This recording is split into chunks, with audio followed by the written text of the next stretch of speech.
Hey, my YouTube family and friends. Wow, welcome back to Faith Movements with Yvette. It's been a long time I haven't uploaded a video. Yes, it's a long time, and I just want to apologize for that, you know what I mean? I just want to apologize to you all for that. Um, it's been about, let me see, it's about a couple of months, yes, I haven't done a new video. But please forgive me, and I apologize again and again and again and again. I'm so sorry about that. And yes, I'm just here to tell you, just give you the reason why I did not find the time, or to say that the reason why you haven't been seeing me for a couple of months now. Okay, it all begins that yeah, it was it's a long 8 months of a situation where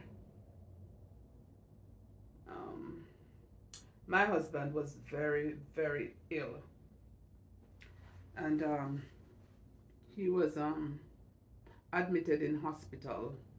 uh the I think it's the 17th of February 2024. Yes.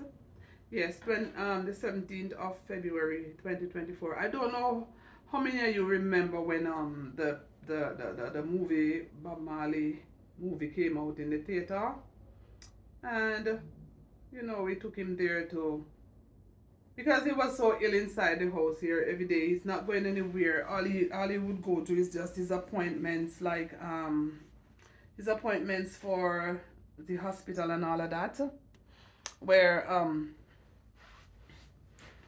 he would go to his appointments at the hospital, but then he wasn't going anywhere at all, like sitting down in the house. And we decided that we're gonna just take him to watch the Bob Marley movie, and we took him there, and something went wrong. Let me have some water. I'm a little bit thirsty. And he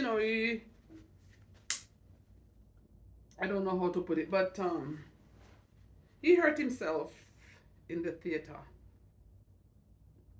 And so we took him to the hospital that very same night. And he was admitted at the Centenary Hospital. Yeah, he was admitted there. Um, he hurt his leg. It was badly hurt. Yes, it was badly hurt. And we had to take him to the hospital, which he was trying to say, "Oh, I don't want to go to the hospital." But we said, "No, we have to take him to the hospital. We have to take him there." And so we decided that he has to go. And so we have to take him there. You know what I mean? And anyways, sorry about that. I was just fixing the thing. I think it was too low. Um, After all of that, he got worse in the hospital for 8 long months, where we have to be there every day. People might say, "Why you have to see him in the hospital every day? What can we do for him?" There's nothing that we could do for him, but we have to visit. We have to just visit with him, and to make sure that everything is going well. And we all know that when we have a sick person in the hospital, we have to visit them, or else, the treatment no good. The treatment no good, none at all.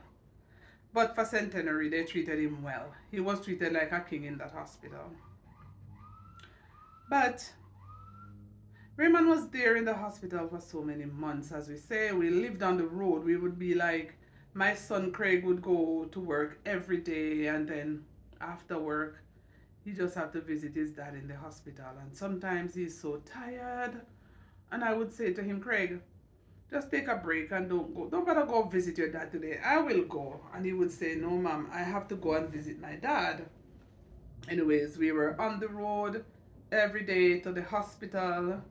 And some of the time Raymond was coming on so good that when we would go to visit him, Craig and I would say, you know what, so Raymond will come out by a weekend because of the way how he was progressing. He was doing well. And then the next day he would go back, he would go right back down, just not well, not able to even help himself, and he was there, up today, down tomorrow, up this week, down next week, and all of that. And we would visit. And like I said, people, 8 months he was in that hospital. We never missed a day to go and visit him. Wow, it was overwhelming. It was really, really overwhelming. He was on ventilator. He spent most of his time in the ICU. He was on ventilator for so long, and you know what the doctors would want you to do. They want you to take him off the machine because the machine, he's not breathing on his own, and they're telling you all sort of things, and then just don't want to do what they're telling you, right? So anyways, the doctors want to tell you that you have to take him off the machine because he's not breathing on his own, is that blah blah blah blah blah. In which I didn't want to do that because to me it's kind of guilt. The guilt would be there if I should say, okay, doc, take him off, but no, we didn't allow that. But he was in the hospital February, March, April, May, June, July, August, September, October. Let's say, yeah, October. Yeah, because they would move him from the ICU, and then they would take him to I can never remember that area that is called, but like they tried to help him to walk. I don't remember what's called in the hospital, but if I came up with that name, if I remember the name, then I will tell you exactly what floor they would take him to. Rehab, right? They would have taken him to rehab to help him to walk again, to help him to do, just to sit up sometimes in the bed or whatever. But ah, after having him there in the rehab, then they have to take him to ninth floor, where ninth floor is all about medical. So they started giving medicine right there, thinking, no, okay, while he's on the ninth floor, okay, well, he's good to come back home, leave the hospital and to come back home. But we would be there with them, with him, and we would try everything that we can, but he was unable to do nothing at all. He wasn't able to do, he was able to talk and barely able to feed himself. So that is why we were there, because we have to try to talk with him for him to explain himself, and sometimes the brain like get a little mix up, and this is all because of due to a couple of times the he was not breathing on his own, and then they would have to come and they would have to come to take care of him, like resuscitate him. And while they resuscitate him, one at a time, his couple of the ribs got broken. Sometimes I'm talking right now, I'm getting overwhelmed. His ribs got broken because they have to resuscitate him because he wasn't breathing on his own. And also that they what's the next one they do?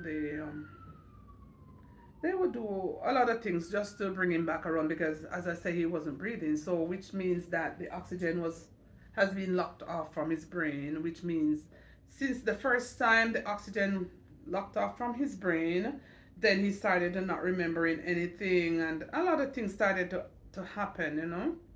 He went through a lot for the 8 months that he was there.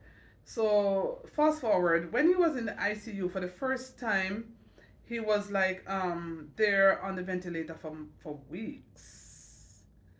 Can't eat, can't talk, unable to respond to any of us, but they tried their best with him. They did try their best with him, and yes. So, anyways, the doctors would call sometimes to say, Yvette, you need to come to the hospital because Raymond is not doing well, and sometimes we go there and we would cry and we would worry and say, oh my God. A lot of people might say, what you cry for? Not because he was sick. Not because he was sick. You're not gonna cry. That's my husband I'm talking about, and that's my son's dad. It was only three of us in the family, right? So not because he was sick, you're not gonna cry and worry. He's human, right? And right now he passed away, yes, and we missed him. We miss him from here because he would be sitting right over there in that couch right there, and we would chat and we would laugh and we would watch him there doing his puzzles because he loved to do puzzle marking puzzles, and his puzzle book have to be like, it is the neatest puzzle book you could ever see, because him have to use ruler to mark for him line them, him have to use ruler to draw the lines through the words when he would find them, when he would do the search of the puzzle, and he would do all of that. And I missed him from doing all of that, sitting there in that chair right there. But anyways, I don't wanna have this video running for too long, but in October on October the 21st, we got a call.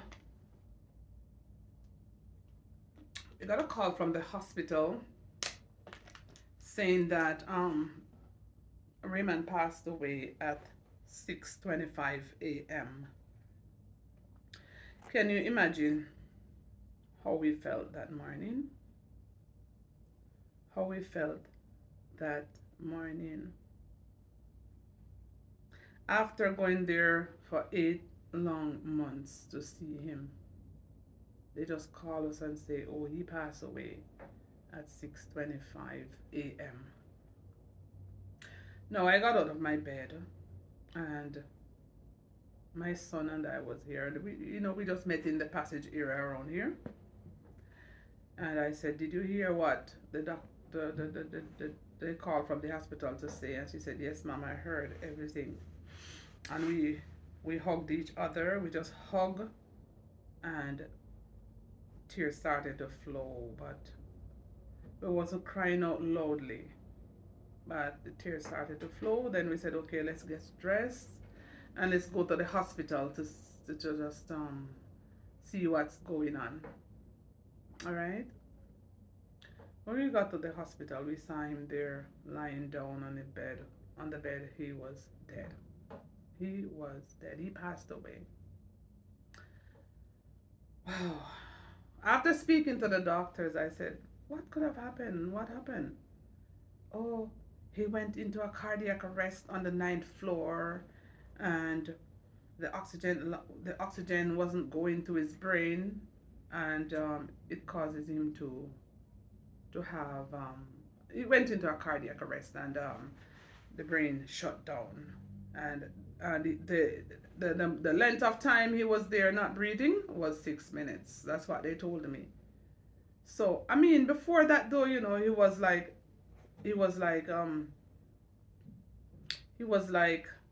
what should I say? Oh, it was like 3 weeks. He went into the brain was shut down then. He was unable to speak. He was unable to. His eyes was wide open, but they were fixed. He couldn't turn. The eyes was not turning either right or left. It was neither going up or down. It just fixed in one position, and it was just looking up. His eye was fixed for 3 weeks like that, and his mouth was wide open for 3 weeks. And during that time, he started losing weight because they were just feeding him with a little tube in his side, just a little milky product, whatever they call it, I don't even know. That's not important, but he was like there, not eating, not responding to nothing, absolutely nothing, But then, like I said, 3 weeks he was there, unable to do anything at all. He was like dead. So the machine was really helping him. And so we got that sad news on the 21st of October that he passed away. Just letting you know, guys, that this was my real reason for not. I couldn't find time. Sometimes, the days are going so fast that you can't even find time to prepare a good meal, and so I was barely eating, and you know, my son gone to work. It was just me alone at home, and he was in the hospital, and I just want to know that I make sure I get up in the morning and even a cup of tea. I would just grab a cup of tea and I was just quickly do what I have to do in the house, take a shower, and I was at the hospital with him. I just make sure that we're there to see him even when he's not responding to us.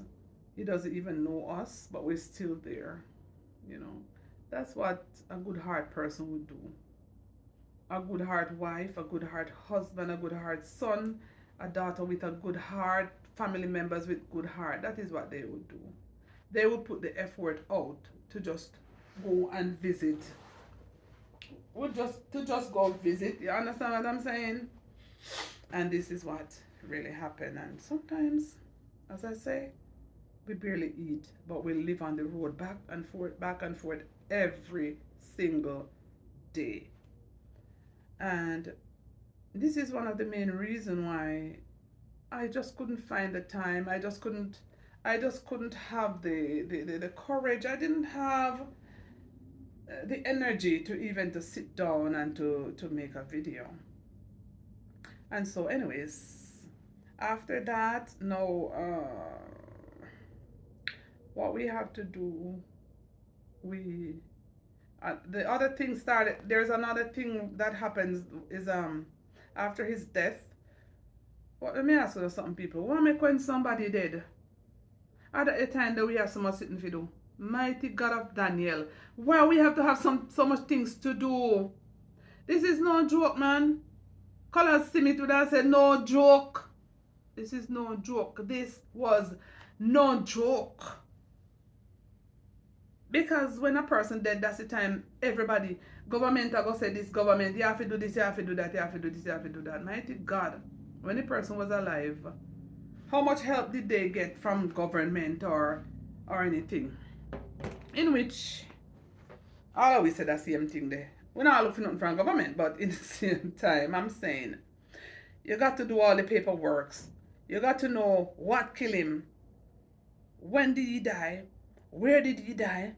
This, that. But when you're alive, they don't try to find out from anybody at all. How you living? How you living? You have food to eat, you have money to pay rent and all them something. But man, I'm just saying this to say, I've never seen so much paperwork to get done. Yeah, so much paperwork to get done. I would never wish this on anybody. I'm telling you, man, it wasn't easy. It wasn't easy here in Canada to do the funeral arrangements and to send his body back home to Jamaica. A lot of people ask me, why did you send his body back home? And I'm going to say this. Sending his body back home, Raymond know that he was not well, and Raymond always said to us, even if me dead, Yvette or Craig, if me dead, me no know, say me dead, As him always say, me no know if me dead. But me I beg if you could care about my body, go to Jamaica. And we said, okay, we'll do that. We make him that promise and we said, okay, once it's manageable, then we'll be able to do so, and we will do that. So that is the reason why we took back his body to Jamaica. He wanted to go back home. In which he didn't know where him and go bury, whether Canada or Jamaica, but we honor him by doing all of that. I don't know if I'm wrong. If I'm wrong, put it in the comment. Please put it in the comment if I am wrong. We can, I just say, okay, let's take him home. And so we took him to Jamaica, and we had a funeral service for him on December 22nd.